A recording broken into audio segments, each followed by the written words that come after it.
73 shot 4 take 1 action. ফুলে যদি এতই কাঁটা গোলাপটা তুই তুললি কেন?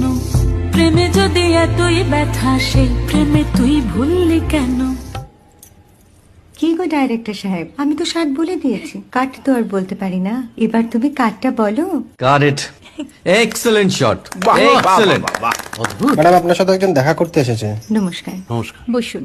আপনার জন্য আমি চেক বইটা নিয়ে এসেছি ম্যাডাম। কি যেন নাম আপনার ডিরেক্টর সাহেব? পিনাকি মুখোটি। মুখুটি বাবু, আমি ভুতুরিয়া বাবুর কাছ থেকে পরে চেক নিয়ে নেব। আচ্ছা। আগে আপনার বাঁধানো বইটা দিন, দেখি, পড়ি, ভাবি। হ্যাঁ, না মানে সেটা এখনো ঠিক তৈরি হয়নি। ও, তাহলে সেটা আগে ঠিক করুন ভাই, তারপর চেক টেক হবে। কিছু যদি মনে না করেন ম্যাডাম, আপনার হাতে, আরে এটা তো কুমারীর চরিত্র, ওই আংটিটা। ওই যে বললাম ভাইটি, আগে আপনার বইটি রেডি করে আনুন। ও হ্যাঁ, আপনি বোধহয় জানেন না যে মায়া কুমারী তার আংটি কখনোই খোলে না। সে কুমারীর পাটেও খোলে না, বেধবার পাটেও খোলে না।